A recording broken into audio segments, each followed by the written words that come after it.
Good evening and welcome to this special invited lecture this evening. Welcome to our staff, our students, and our external guests. You're all most welcome this evening, and thank you for the time you're giving to this evening's event.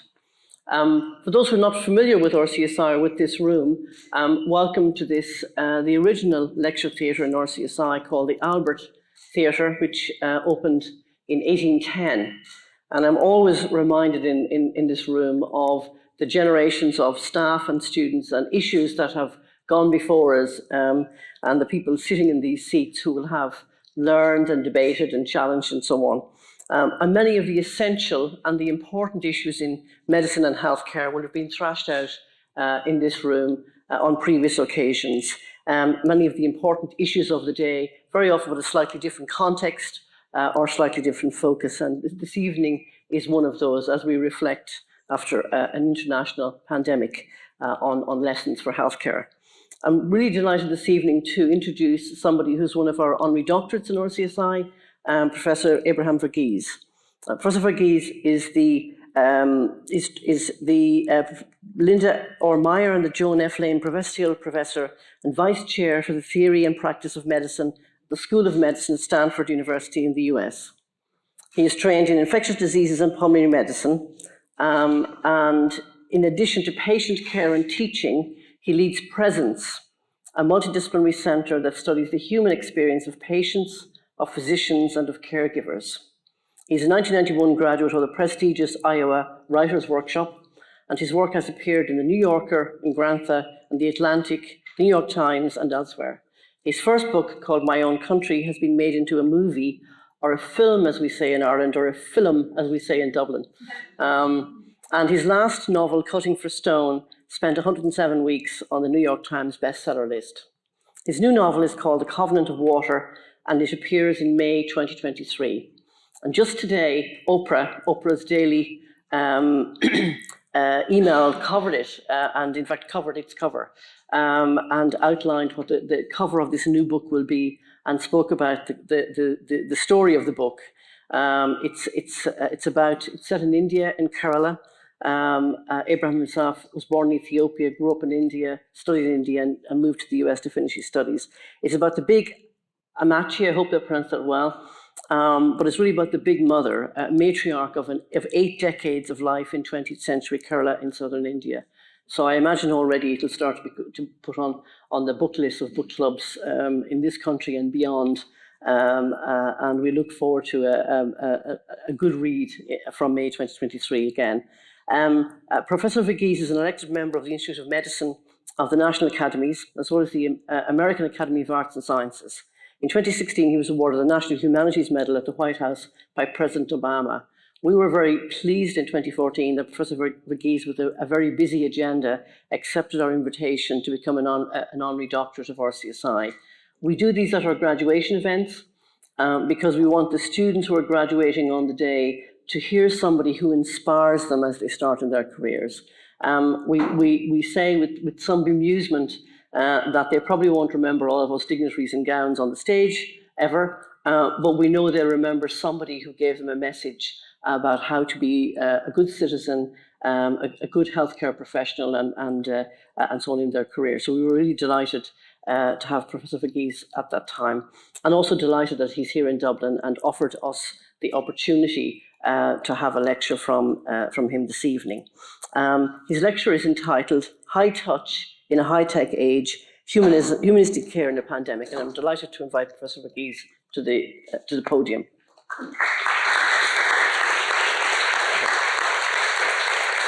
Thank you so much, Professor McGee, for that very, very generous introduction. I feel very much connected to RCSI. My partner, Kerry Costanza, is sitting here, anthropologist from Stanford, and I came here in 2014. And it was really one of our most memorable visits anywhere. And so it's a great, great pleasure to be back. I want to especially thank 2 people who made this visit possible. First is my friend Ray Parr, Dr. Ray Parr, and his organization who have invited me to come down as part of this trip.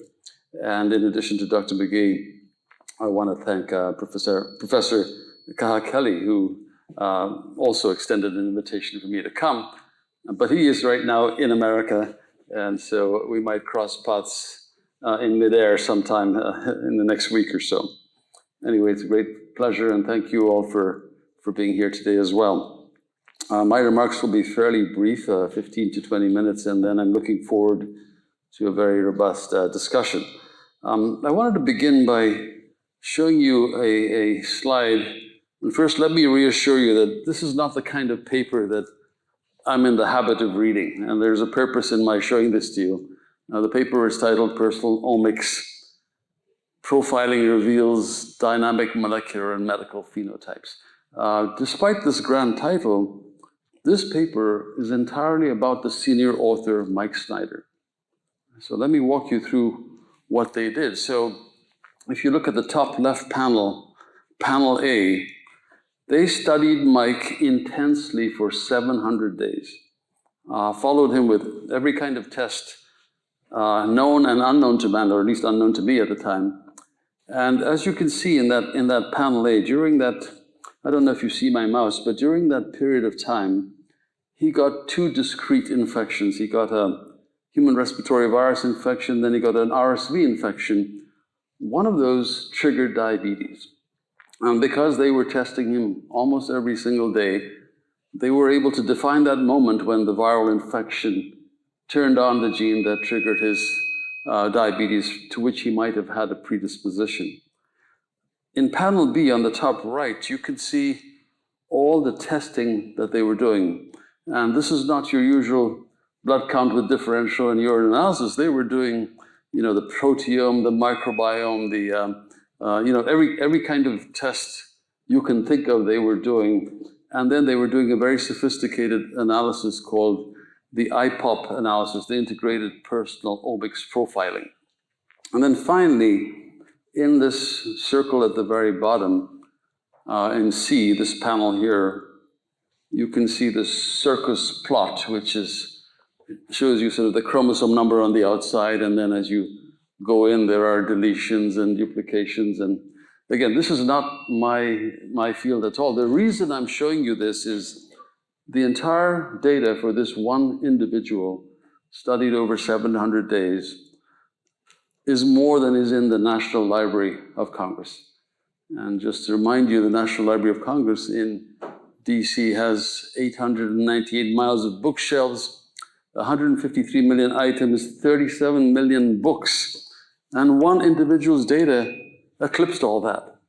And when I saw this paper or heard about it, it gave me a sense of what was coming down the pike, what our medical systems would have to deal with.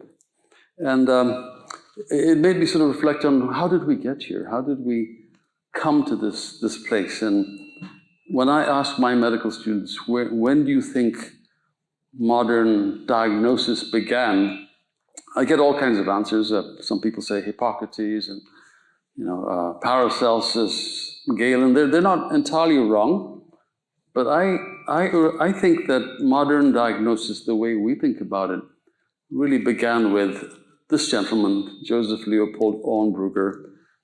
If you don't know the story, it's a nice story. I like stories. Auenbrugger was a physician in Vienna, and his father was an innkeeper. And when he became a physician, he remembered how his father would go down to the basement of the inn and tap on the sides of the casks of wine in order to determine where the meniscus was and when to reorder. And so when Auenbrugger became a physician, he began to tap on his patients. And the practice of what we call percussion is something that Auenbrugger pretty much invented. And almost everything we know about percussion, he described in this book called Inventum Novum, or New Invention. And if you think about it, it was a remarkable breakthrough, because prior to that time, and this is why I picked this as the dawn of diagnosis, prior to that time, the only way to really figure out what somebody had was after they died, if you had the opportunity to autopsy them. But here, with this technique, in life, one could establish that there was fluid in the lungs, or consolidation of the lung, or there was fluid around the heart, or the heart was enlarged, or the liver was enlarged, and so on. So it really was a remarkable breakthrough. And it was followed in a very few years, in the space of another 40, 50 years, by a whole lot of advances in diagnosis during life. And so we had the development of the stethoscope, we had the development of the blood pressure cuff, the thermometer, the reflex hammer, all of these in the space of a few decades. And so this was sort of a watershed moment in medicine, as I think of it. Because if you think about that time in medicine prior to the development, especially of the stethoscope by Lennox, whatever ailed you, you went to see the barber surgeon. And the barber surgeon paid very little attention to your symptoms. They just cupped you, bled you, purged you. And if you also wanted it, they would give you a haircut, short at the sides, long at the back, pull a teeth or two if you needed that. And from time to time, I meet medical students who don't know the lovely little story that those red and white barber poles represent the bloody bandages that were hung out of the window, and the basin, the receptacle above and below represent where the blood was collected. And the moment an individual started carrying a stethoscope in their pocket, they were differentiating themselves from the barber surgeons and committing to a diagnosis. They were committed to the method of making a diagnosis in life rather than purging and bleeding everybody. And I want to switch gears and show you some pictures of someone who is really terribly important in North American medicine in terms of the brand of medicine that we were taught and practiced there, and that is Sir William Osler, who I think is also well known on this side of the Atlantic. And these are a collection of photographs from the time that Osler was in Hopkins, but these photographs are in the McGill-Osler Library, and they're beautiful to see. And they show Osler at the bedside doing the classic physical diagnosis maneuvers of inspection, palpation, percussion, and auscultation. And finally, they show him doing something that I don't think we do enough of, and they show him contemplating. And I particularly love this photograph because for me, it echoes a very, very famous and iconic painting, which I'm sure you know well, but if you don't know it, I'm very happy to introduce it to you. This is The Doctor by Luke Fields. And it represents a seminal moment in painting too, because this was one of the first paintings where an artist was challenged to paint a painting of social importance. And Luke Fields was an interesting guy. He illustrated for Dickens novels, and he had done several paintings with social themes. And he was challenged by Tate of the Tate Gallery to paint a painting of social importance. And he decided to depict the doctor in our time, the status of the doctor in our time. And he was moved to do this, as you may or may not know, because his own child, Philip, aged 7, died on Christmas Eve after a fairly quick illness. And a physician held vigil at the child's bedside for 2 days and nights. And I think he wanted to pay tribute to that physician, to the attentiveness of that physician.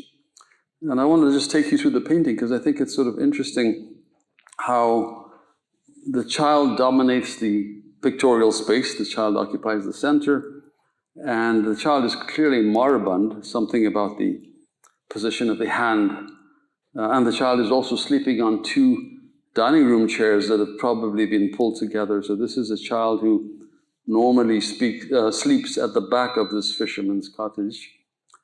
And then on one side you have the parents. The mother is praying, and the father has his hand on the mother's shoulder, but is looking expectantly at the physician for some sign of what's coming. And then you have the physician. And interestingly, even though this is the era of the stethoscope, the ophthalmoscope, the blood pressure cuff, all these wonderful tools that physicians like William Osler were very capable of using and very good at, Fields decided to depict the physician in this portrait without any of those accoutrements, and you have to wonder why. And I think it's because he didn't really want to distract from the singular attentiveness of the physician to the patient. You know, that quality of attentiveness. Contrast this, by the way, with the most famous American medical iconic painting, which is Thomas Eakins' painting of Samuel Gross, the surgeon, in the Gross Clinic. And it shows Samuel Gross in a big amphitheater, kind of like this one. The patient bloody in front of him, blood all over his apron, and he's holding forth, you know, all the attributes of power. This was a very different kind of painting. And I've often wondered, what would Luke Fields have done if he were challenged to paint a painting in our time, in this day and age? And my fear is that it might look something like this.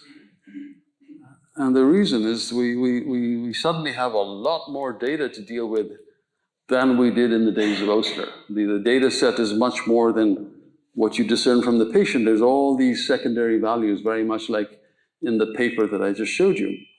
And I mean, to the point where sometimes you feel like the patient is almost disappearing. And I wrote this paper, I got into some trouble for that, where I said, the patient in the bed has become almost an icon, a placeholder for the real patient who's in the computer.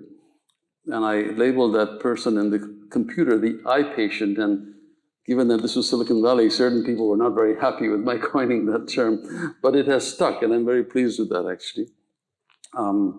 So the question is there a downside to this shift in our style of medicine from high touch to very high tech? On the top left, you see a picture of a very famous infectious disease physician.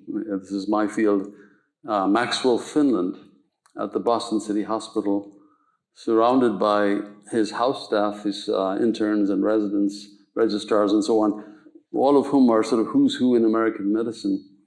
And by the way, I trained at Boston City Hospital about 30 years after this picture. Max Finland was still very much around, colorful individual. He lived in the hospital, he jogged in the corridors, he never married, and you know, his whole life was the hospital.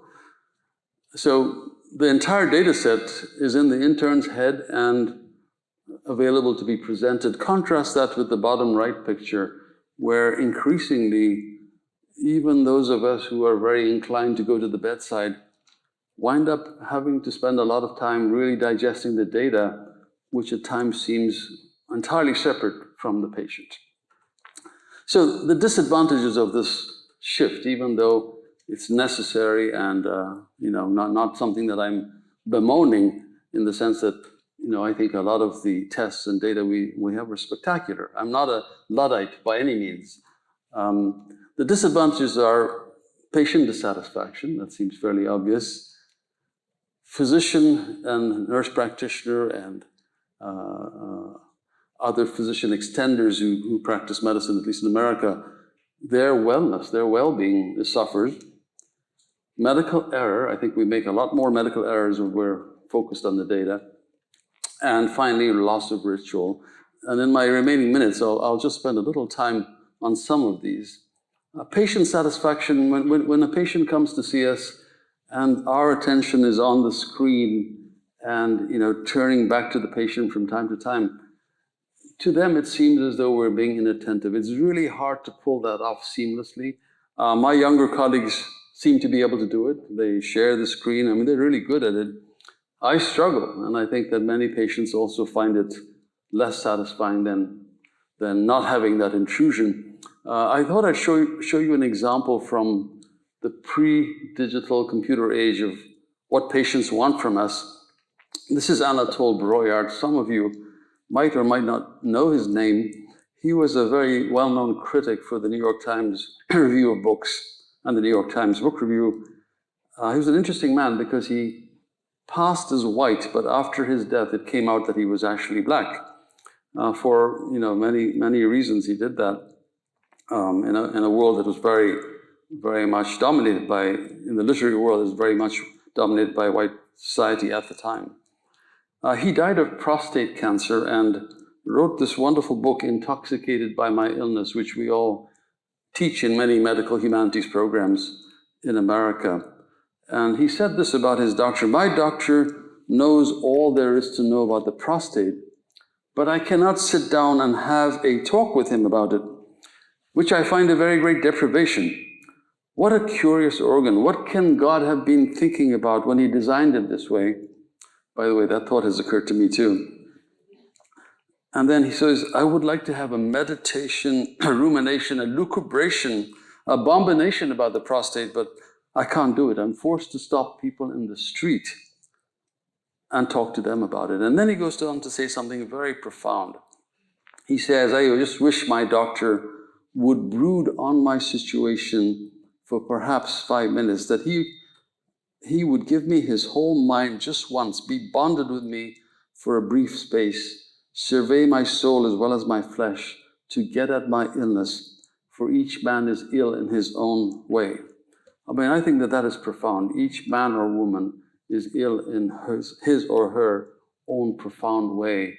And the great need on the patient parts is for us to recognize that, perhaps recognize that even more than the fact that they have prostate cancer or a lump on their, a shadow on their x-ray or so on.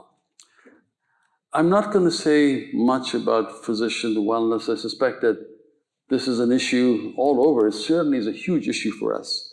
Even before COVID, we had a huge issue with physician dissatisfaction. By some measure, 50% of primary care physicians are depressed. And the reason for that is very much to do with the medical record. So when I attend on the service, for every 1 hour cumulatively that I spend with patients, I'm spending another hour and a half on the computer, and another hour perhaps at night dealing with my inbox. And so this has become really onerous. It's a reason many people are leaving practice, and COVID certainly hasn't helped. I won't dwell on that because of time.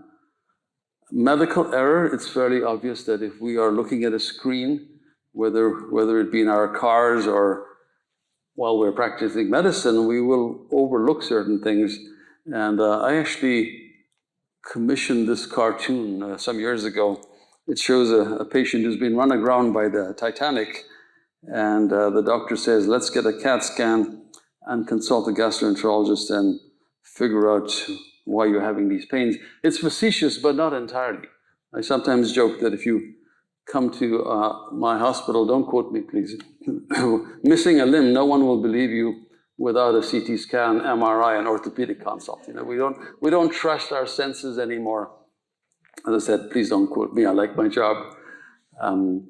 But we actually did a study where we asked physicians to tell us about a kind of error that's never in the chart. We asked them to tell us about oversights in the physical exam that had resulted in a consequence, either diagnostic delay, therapeutic misadventure, surgical misadventure, and we collected 100-something cases before we published. The study's still ongoing, but as you can imagine, the number one cause for error was people simply hadn't done what they claimed to have done. And yet if you biopsied the chart, it looked perfect. We have this aversion to empty check boxes. It just seems like we have to check every box, even if we're doing it at some moral peril, even if we're claiming to do things we haven't really done. But I want to end by just saying, by talking about something that's, I think equally significant, which is we're losing a ritual when we somehow don't get to the bedside, when we don't put our hands on the patient in a skilled, knowing way.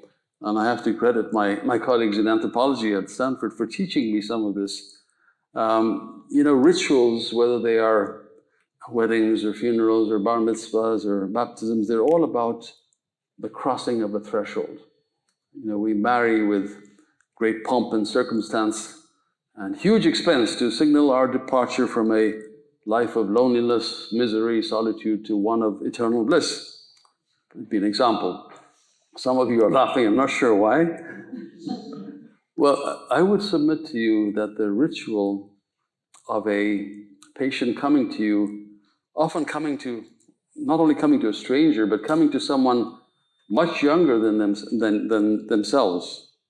Many of my residents, the patients are, 1/3 their age or half their age, coming to the stranger and telling them things that they would not tell their rabbi or their preacher or imam. And all of this in a room whose furniture doesn't look like the furniture in your house or mine. And one individual is wearing a white coat with shamanistic tools in the pocket, and the other, at least in America, is wearing a paper gown that no one knows how to tie or untie. That's part of the great mystery of this ritual. And then, incredibly, one member of this dyad disrobes and allows touch, which in any other context in society is assault.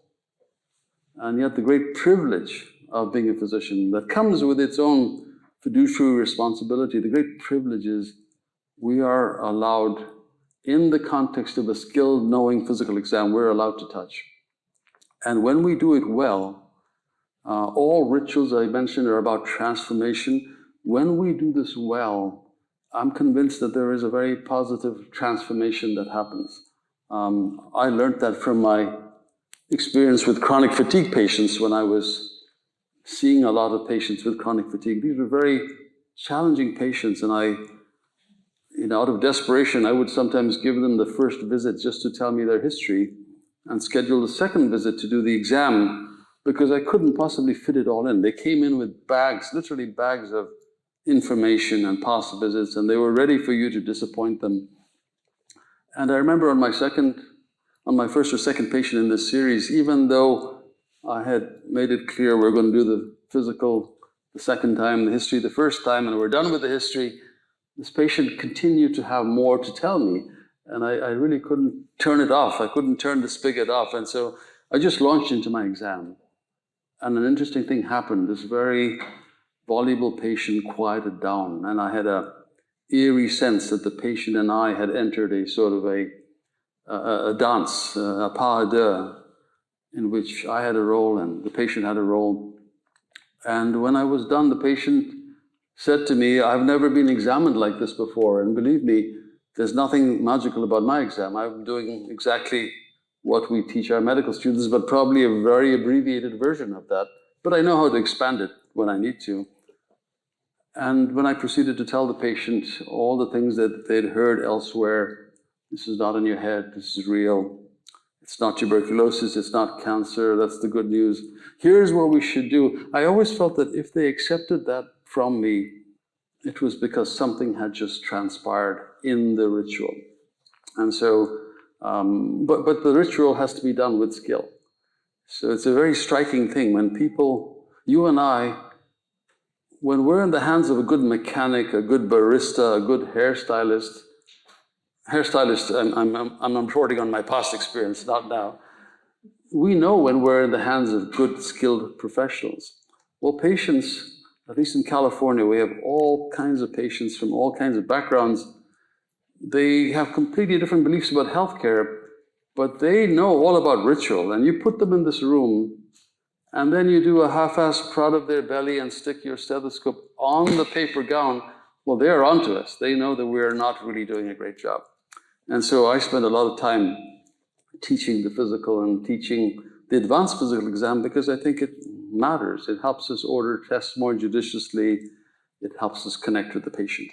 So I'm going to close by, and I hope I haven't gone too much over my allotted time.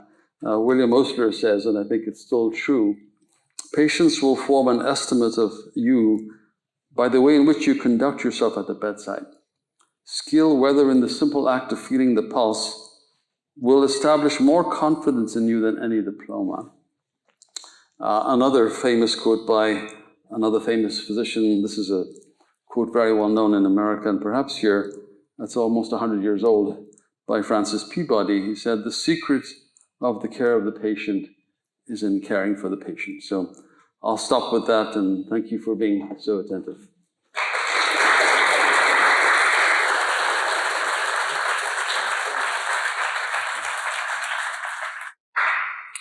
Thank you very much, Professor Verghese. And I'm going to call now on our panel members to come forward and take your seats, and I'll introduce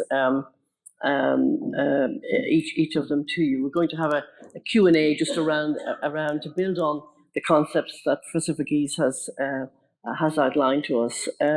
So our panel this evening, who are going to join next to Professor Verghese, is Professor Denis Harkin, who is our Professor, Chair of Medical Professionalism, and he's Chair of the Centre for Professionalism in Medicine and Healthcare at RCSI in conjunction with the Bon Secours Hospital Group. Denis is a vascular surgeon who works between Dublin and Belfast, and he's the clinical lead at the Belfast Vascular Centre for over 17 years. And he's involved in a wide range of vascular surgery advisory committees here in the UK, and we're delighted to have an expert in medical professionalism on board at RCSI. Next to Denis is one of our two students this evening, Miss Anna Dillon, an Irish final year pharmacy student. Pharmacy is now a 5-year master's programme, so Anna is in her 5th year, and we appreciate both our students taking the time out here for this evening in their final year of studies. Anna was Vice President and Welfare Officer for the RCSI Pharmacy Society, and in that context, she has been looking at, in one of her student projects, at stress and burnout management in pharmacy students. So she's starting early in a role of thinking about the burnout challenges that Professor Verghese talked about in medicine, which are there also in other health professions. Next to Anna is Amit Kalra, who's a final year medical student. Amit is the president of our Students' Union this year, and Amit has joined us from Vancouver in Canada.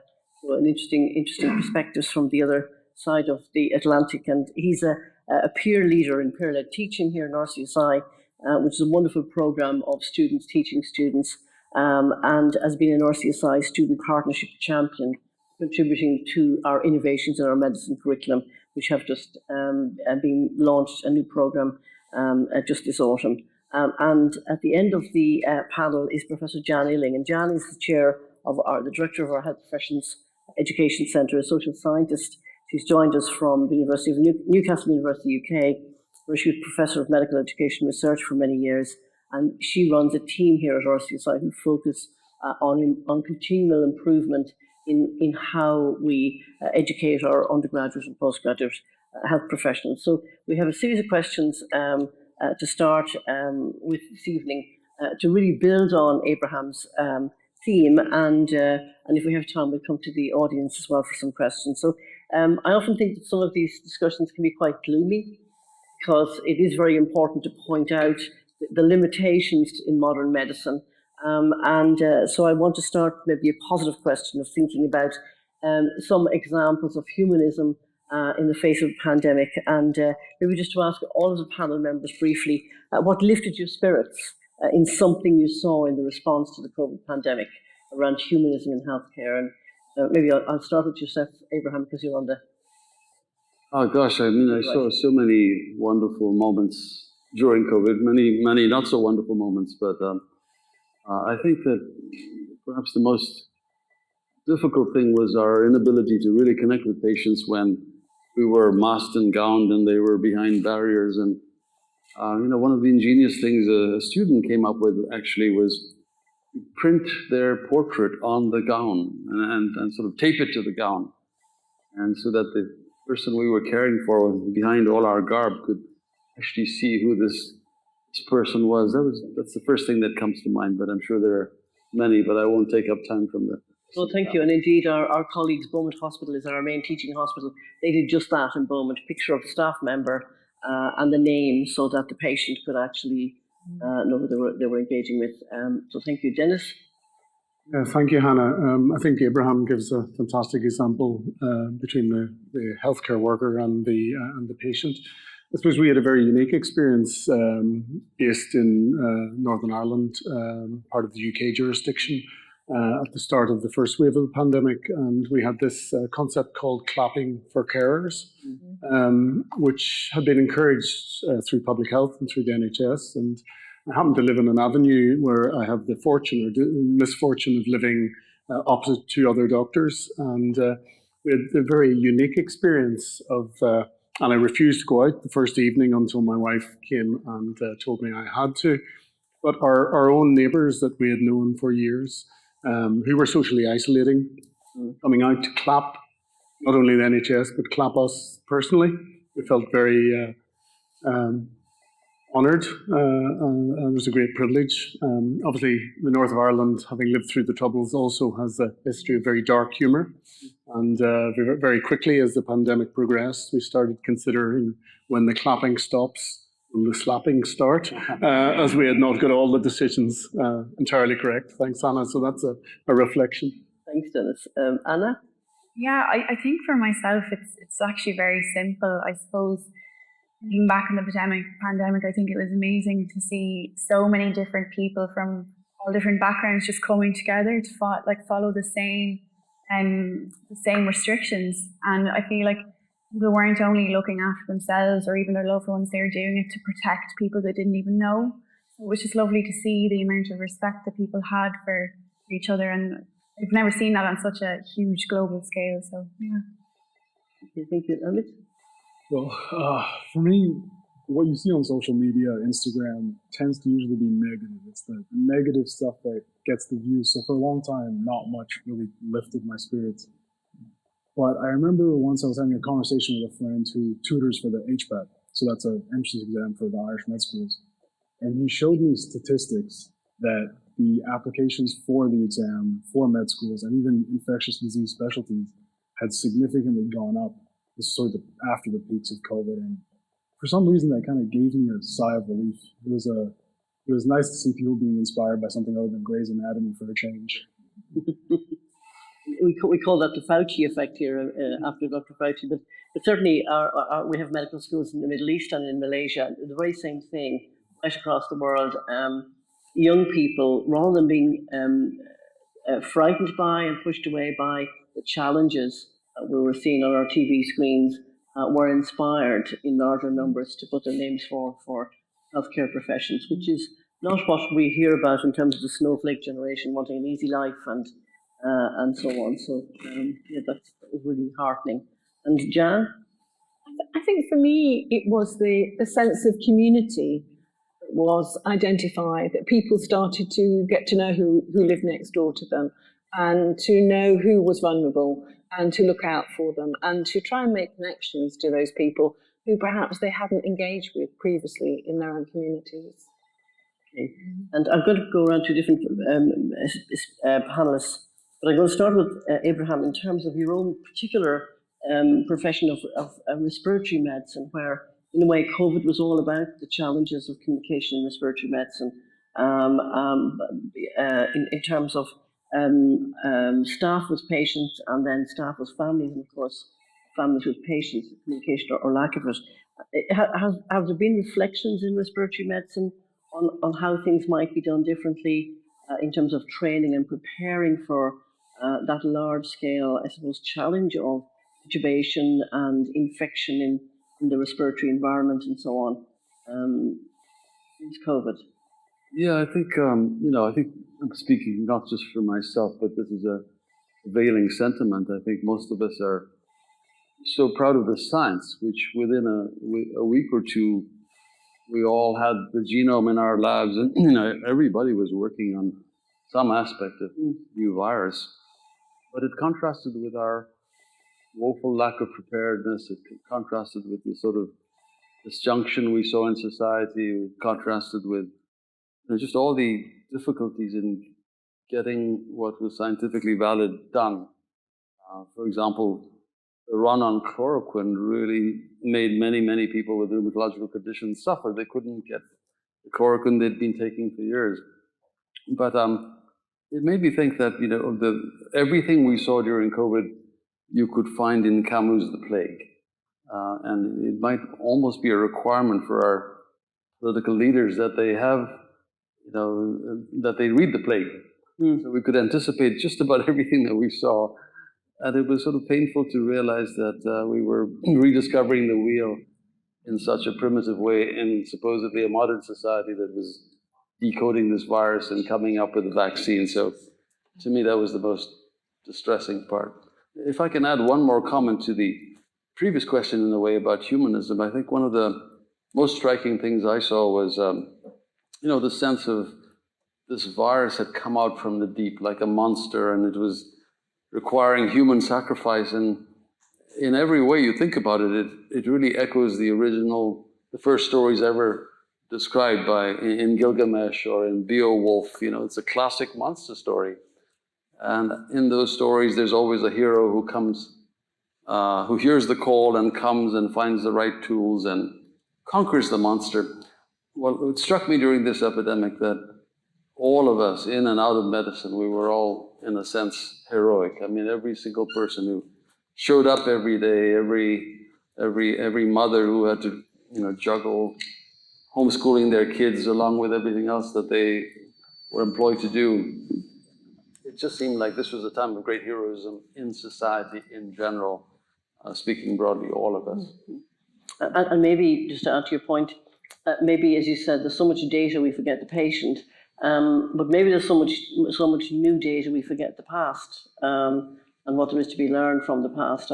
We launched a School of Population Health here last week, and we were celebrating one of our professors from the 1840s, the first professor of public health in Ireland, whose title, very appropriately, was the Professor of Hygiene and Political Medicine. And politics and hygiene were the two things that were really featured in the pandemic. And in fact, this man, Cameron, was actually responsible for looking after the Spanish flu in Dublin. He was the chief medical officer for the city and so on. So many of the things that we need to learn are already there in the past in terms of previous experiences. Turning to our role as health professional educators, I want to just maybe ask Jan, in her role as the head of a centre which is helping us to advance, what do you think we need to build into our healthcare education to cultivate students and prepare them for their more humanistic healthcare journey? Well, I'd like to thank Professor Verghese for his focus on real patients and engaging with the patient rather than the computer. But I think it is about patient-centeredness, of course, but also about patients as partners. And that means, we're working, our education is about patients, about real stories that engage our students, that gives them real understanding about what it's like to live with a particular illness. And it's about thinking what is education for? And that's really thinking about our processes and practices. Are they directed towards what patients want and about their values? And also it's finally about working with patients. So are patients sitting aside us when we're educating? Are they guiding our education and the delivery of our education? So we're doing education in a way that is valued by our patients.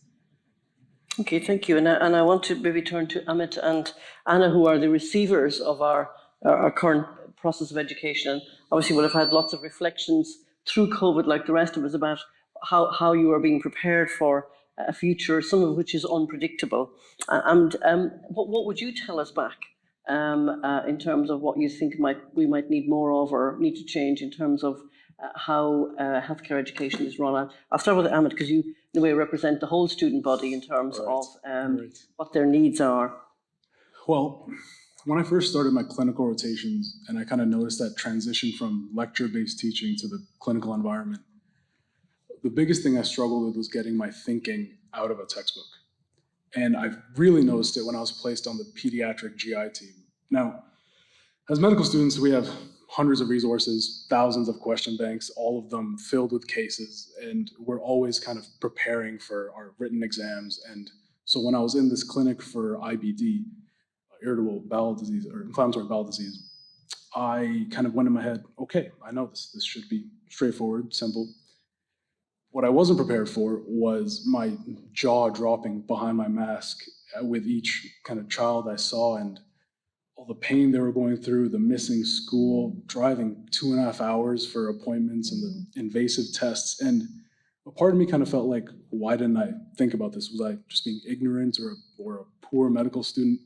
And I even went back to the resources I used, and they went through everything from etiology and epidemiology to the fifth line treatments, but there was nothing about quality of life.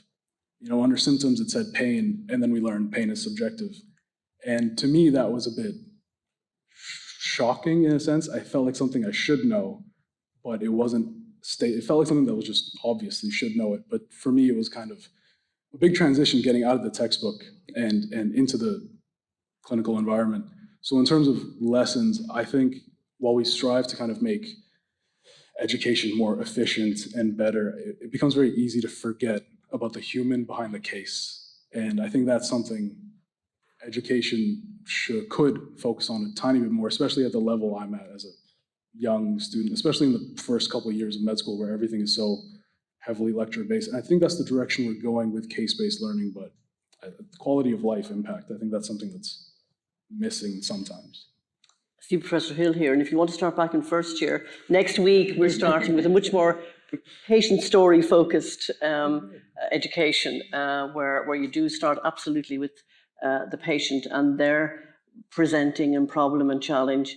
And the very first case is a very tired student who presents. Turns out down the road it's anemia, but it's somebody very like yourselves who feels tired all the time, new challenges, new medical school, etc. And so I think you're absolutely right. We haven't started with the story of the person enough in our education, and then always remembering that all of these biochemical details and so on relate to somebody who's experiencing them in their own way. So, and if from your perspective in pharmacy, what's your thinking? It's quite similar, to be honest, but I know, Amit, you're probably the same, but nearly 2 whole years of my 5-year degree we completed completely online, which is absolutely crazy to think about while we're sitting here with no masks or anything today. But it was thanks to different online technologies and online learnings that we were able to keep going with our career and our professional development. So I think going forward, like, it's important to learn from that, and there's definitely a place for those technologies in future learning and future teaching, but I think it's a fine balance, and we can't completely forget about the more traditional ways of teaching and things like placement, so you're getting out to see patients face to face and learning those stories like Amit was saying. So I think it's going to take probably a lot of collaboration between students and teachers to really strike that balance going forward, yeah. Okay, thank you. I'm going to turn to Denis next, our Professor of Medical Professionalism, to ask you, Denis, your reflections on what we need to learn or maybe relearn in terms of a post-COVID, more humanistic approach to our healthcare delivery. Thank you, Hannah. Well, I thought I might answer this in a few different stages, if that's all right. We've sat through a wonderful lecture drawing on sort of examples from history and from your own personal experience. So I'd like to really put humanism in its context, and then I'll talk a little bit about the pandemic and how that may have been applied. And then I'd like to tell you a brief story in response to something Abraham said earlier. So suppose humanism, for many of you will know what humanism is, but it first seemed to arise in the Renaissance, in Italy, the center of the Renaissance, and it was really a rejection of the rigid application of theism or the doctrine of the church, and a sort of blossoming in science and the arts. And they looked back to ancient thinkings. Obviously in the Western sphere here, it was the classical Greek age. And there's a couple of examples from there that they drew upon that are relevant to medicine and medical education. I suppose Hippocrates of Kos, I think, was mentioned briefly earlier. Hippocrates famously said, ars longa, vita brevis. So life is short, the art is long, or the art is long to learn. So we're always learning and relearning and updating ourselves. But there's very little new under the sun when you actually look. Also, one of the great thinkers of that age was Plato, and Plato gave us the cardinal virtues, or the Platonic virtues, and they were designed to provide a society that would function well for everyone. So they were temperance, that was aimed at the traders, so they wouldn't cheat and make a profit unnecessarily. Courage, that was aimed at the warrior class or the soldiers. And obviously we saw some warriors, some heroism, as Abraham had said during the pandemic. and also wisdom, or rather prudence was the proper word to be used. And prudence doesn't mean that you're always wise. It means you have a range of choices, not every choice, and you make the best of the available choices. And that's very important when judgment is so difficult in modern medicine, and we don't always have all the choices.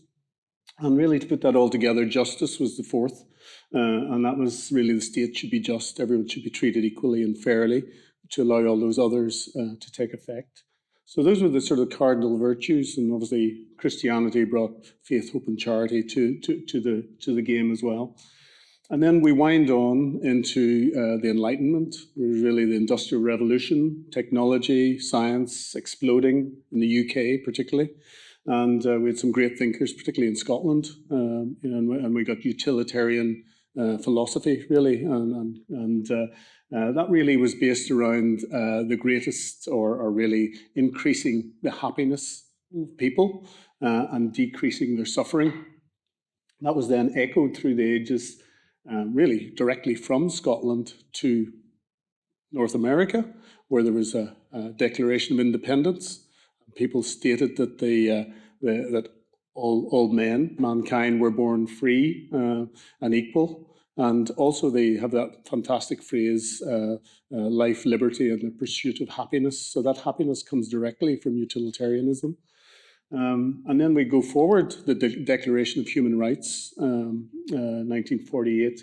And that was really, again, mirroring that, where they re-emphasized that everyone, all human beings are born free and equal in respect to both rights and dignity. And that really comes right through then into humanism, because humanism really is about human well-being. It's about human values and human dignity, and treating people with dignity. So it all links through, but none of it's really particularly new. It's always been there. COVID, I checked there, it wasn't the first pandemic. You worked through the HIV/AIDS epidemic. We're not very far from a colour graveyard, be it marked or unmarked, anywhere in Ireland. The Black Death, we don't even need to mention, but really decimated the Western world. But in terms of the COVID pandemic, 6,550,033 people died, and that's clearly a gross underestimate. That's as of 2 days ago. And that's a tragedy, lots of personal tragedies there. Many of us in the room, myself personally, and our extended family lost people alone, died in hospital, couldn't have a funeral with people there. But we also managed to develop vaccines and develop the logistics, deliver them and administer them. And that same website, the WHO website, said that there were 12,900,000, and forgive me, it may be 50, so 12,950,000,000 vaccination doses given. That's many more than the people on this earth. So that's a fantastic feat of science, technology, collaborative working. So I suppose in terms of the pandemic, what have we learned? Well, we learned about sort of communication being vital, important, even through a mask. We found that compassion was vital and important. We were there when others, family members, were not. We learned about telemedicine, utilizing the best of technology to help us do our jobs. We all work together. The person in the canteen who give you an extra scoop of potatoes at the end of the day because they know you'd had 4 straight days of 16 hours. My medical secretary who went off to work on the ward found it the most rewarding period in her working life. So I suppose the last bit was a little story, and it was really just about the value of examination, speaking to the patient. And I'll not say when, because I don't want to put a sort of geotag or date on this, but very recently I was coming in to review my post-operative patients. And I'm still quite young, I think, but I've unfortunately become that elder statesperson now in our team that's asked for advice at times, and there was a little huddle around the computer. We have a very advanced electronic care record in the north of Ireland. We can see their trends, their data, their labs, their images, everything all in one site. And they were discussing what to do with this patient. And they said, what will you do with this stent had been placed and then blocked, potentially restricting blood flow to the bowel, patient could potentially be very seriously unwell. And they were debating, will we go back to radiology, get the patient re-stented? Could we operate on this? Should we just leave it? And really just catching them in the middle. I thought all of those are options, but what is the state of the patient? No one in this group had actually examined or spoken to the patient. And I saw one of the responsible consultants peeling off, and we debated the surgical approach. They came back about 3 minutes later and said there's no debate. Patient needs to go to surgery. Having spoke to them, placed a hand on their abdomen, all of that imaging and debate and uncertainty was suddenly solved. And then obviously it also speaks to that other role that we have, because the next conversation then has to be a really difficult conversation that I can still hear echoing with the family on the telephone saying this, maybe a procedure they may not survive. So those are a few reflections really on humanism, the value of speaking to the patient and examining the patient, and what we might have learned from COVID. Thanks, Alan. Thank you, Denis, for that. And just to say, I've been explaining to Abraham earlier that we all see innovations in these kinds of scenarios, and in this country until COVID, pharmacists, although they're probably the most widely dispersed group of professionals in the country at the minute in terms of geography and rural access and so on, we're not allowed to prescribe, and needs must, I guess. Legislation was able to be brought in very rapidly to allow pharmacists to do routine prescribing and re-prescribing for patients, so that they didn't, when they couldn't go to their primary care physician. And it was just a really good example of one step up, a profession who were well able to undertake these tasks, and also became a key part of the vaccination workforce for COVID. But I wonder, have you seen things in the US, Abraham, that in a way innovations that have happened that might continue, that will actually improve our healthcare in the future? Yeah, I think the most striking innovation that I saw. By the way, I'm so impressed with the wonderful history lesson. I wish our surgeons were as erudite. They're not all, I must say. The most striking innovation I saw was, I think, in telemedicine. And we were sort of behind the curve in telemedicine compared to many of our competitors like Kaiser, which is a big system. And overnight, we went from just a handful of telemedicine visits to thousands. And as someone who values bedside medicine, I confess I was very skeptical as to what was going to happen. Already people aren't examining patients very well, and now you have a screen. But I was really humbled because I sat in on a few telemedicine visits and conducted a few and was the subject of one myself with my physician. And the most striking thing was, for all our lip service to the social determinants of health and, family history and so on, this was really the first time we were looking into patients' homes and realizing that, 9 people are living in one room, or that this pet that's never been mentioned is hugely significant to them, or that the patient is calling from the parking lot of a Holiday Inn because they don't have a stable Wi-Fi connection. So it was very, very revealing, I think. And even though a lot of the telemedicine has gone down, we clearly were not doing patients a service to have them come in just to get a refill or to have a wound checked for 5 minutes, when really that could well be done by telemedicine. So I think it's opened us up to wondering how many of our rituals can be done away with. I know rituals are important, but many of ours are in fact antiquated. And so we've seen a lot of vibrant change around the patient experience because of COVID. Okay, that's a very, very interesting point about how we might give up on some of our rituals that might make life easier for us, but not necessarily for patients always. Anna, from your perspective, that's sort of looking at your future career and how things might be changing there because of what was your class's sense of that, of seeing new permissions in a way to do new things in your career, prescribing and vaccinating and so on? What's your sense of that? Yeah, there's huge changes at the moment going through pharmacy, and I think a lot of it came directly from COVID. So, as you said, the vaccination scheme was a huge undertaking, and I think pharmacists completed it with huge success. They have the skill sets there already, so they're ready to implement that. But I think it's really important as well to mention that, especially throughout COVID, pharmacists were the only, and sometimes the only healthcare professional that patients actually had access to face to face. And like, I know particularly the pharmacy I worked in, there were so many patients, especially more elderly patients, that weren't able to use the different technologies to speak to their GP.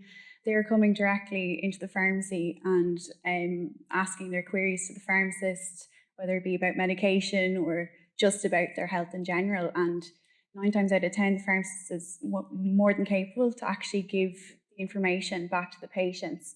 So I think there's real scope there for the future. And again, with the prescribing as well, which is coming in slowly, but going after the GP or the British way of doing things, they can prescribe over there. And there's also pharmacists that work in GP settings. So that I think might be on the way over here in the next couple of years. So yeah, there's a lot of scope for it. And yeah, I think it did come directly from COVID, which is really interesting to see. That's an interesting perspective on the more human touch, as people say, look it up online and so on, for many people for whom that's not really an option, who don't feel comfortable in that space and so on, that pharmacy may be the face of healthcare explanations and so on. I think you had a story, Denis, about pharmacists? Yeah, people suffer me a little bit longer. I have a very good friend, Sheelan, who has been a lifelong friend, and we would do a lunch every 3 or 6 months. A group, a cardiologist, a critical care physician, a pharmacist, and a surgeon. It's a funny little group. And we used to tease him because we consider him a gentleman pharmacist. He has multiple pharmacies, and really he was trying to get rid of his registrations so that he could sell up and retire. And we used to tease him about that. But with the pandemic, as Anna has said, it was all hands to the pump. And he was very glad he had his registration. And he worked on call. He worked front of shop, back of shop, as did his wife and family, because obviously they experienced sickness. They were the first port of call for most people in their community. And looking back, it nearly broke him at a stage, but looking back, it was the most professionally rewarding period of his life. And, I think that bears through. I think well-being has been mentioned already, and burnout is a very real thing, not to make light of it. But there's very good evidence that sort of altruism that a lot of people exhibited during the pandemic and after, it actually brings personal benefits, and those who give more than maybe they thought they could have probably come out of it stronger. Not saying everyone, but many of them. Okay, thank you. And a quick question for Anna and Amit, and then we'll have a question from the audience, and we'll wrap up then. Amit and Anna, if you want to be spoken about as somebody with humanism and with a caring perspective for patients in the future, we asked you to think about a story that inspired you in your training in terms of a positive experience with a more humanistic approach to patients. Maybe I'll start with Anna, she's nearest to me, and then Amit. Yeah, so as I said, I was really lucky. I got to work in my local community pharmacy all the way through COVID. And one of the services we provided for a lot of our patients is we did home deliveries of their prescriptions. So mainly elderly patients, people that were immunocompromised, things like that. So I used to do deliveries out to this lovely lady every Thursday evening. And I developed a bit of a rapport with her over the summer months. And there's one evening in particular, I remember going out and I ended up spending nearly an hour just chatting to her. I don't even know about what, but just chatting to her. And it was that picture, she was in her sitting room with her mask on, and I was in the garden with my mask on, talking through a window, which is just bizarre now thinking about it again. But she came back into the pharmacy just as restrictions lifted and came up to the counter, and she just said, Anna, this is the first time I am back in the pharmacy getting my prescription myself and doing the groceries. And I could just see, I'll never forget the expression on her face. She was so relieved just to get that tiny bit of normality back and a bit of structure back to her life. And it just made me reflect and really think that that hour that I spent talking to her a couple of months previously, it was just an hour out of my day, but that could have been the only communication socially that she had had with anyone in that whole week, perhaps, or even that month, which is, it's really crazy. And it just, yeah, it made me think about it, and it's definitely something I'll take with me going forwards, just if possible to spend that extra time with patients if you can. Yeah. Thank you, Anna. Yeah. And Amit?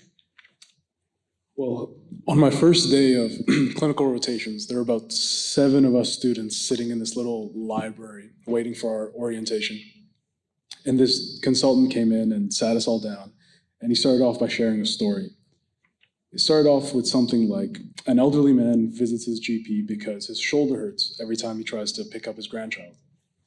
And incidentally, the GP also finds that he's a bit anemic on his bloods, so he's referred to the hospital for further imaging, testing.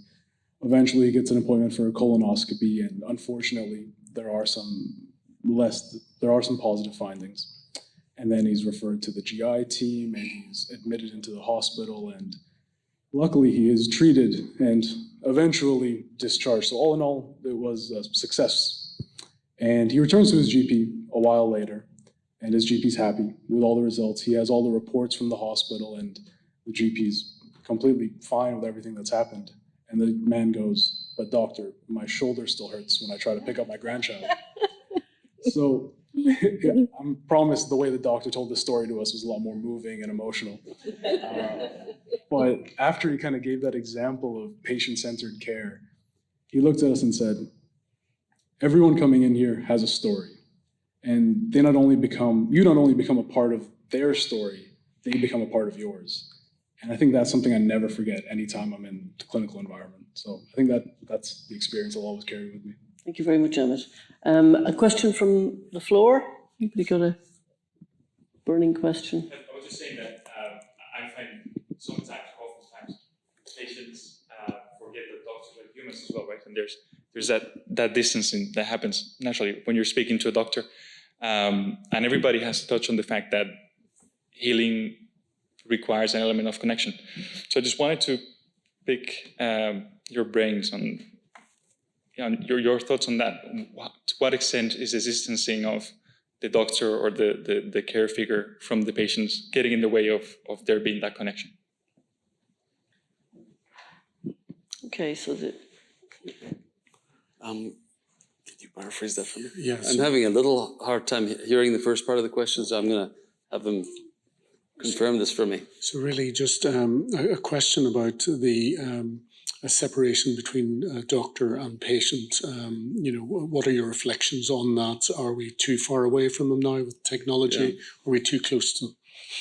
I thought that's what you said, so forgive me, I missed a part of it. I think that, technology is distancing. There's just no way around it. I had the experience of watching my father go through several tests, and there was a point when he was waiting in corridors and waiting and being shunted here and there, and by the time he saw the physician, he was actually quite resentful of everything that he'd been through.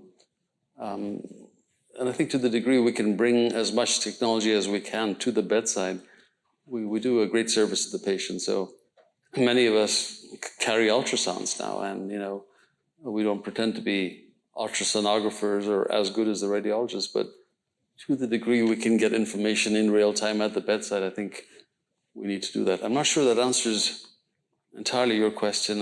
Were you also talking about the psychic distance in terms of Osler said one should, keep a professional distance, and I confess during this pandemic and the HIV pandemic, I felt that was a mistake, that our bonding with the patient mattered a great deal, and standing behind these professional boundaries, and sometimes you can overdo that. I don't know if that was part of your reflection.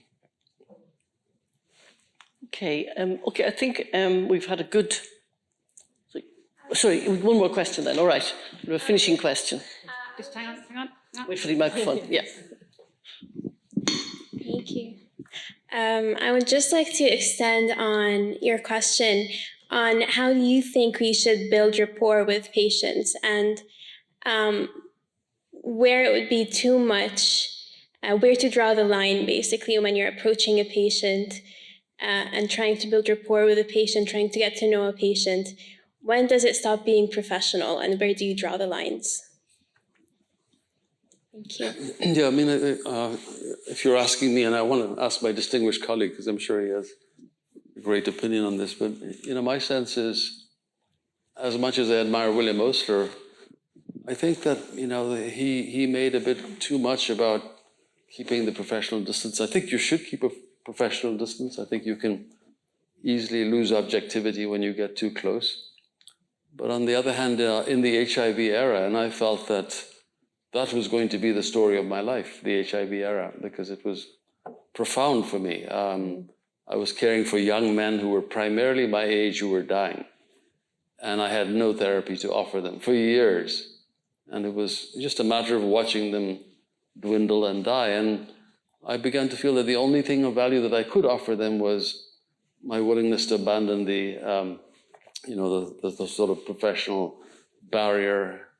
And I would go to their homes. I attended their funerals and their services. I took my young boys with me to their services because they had come to know these patients.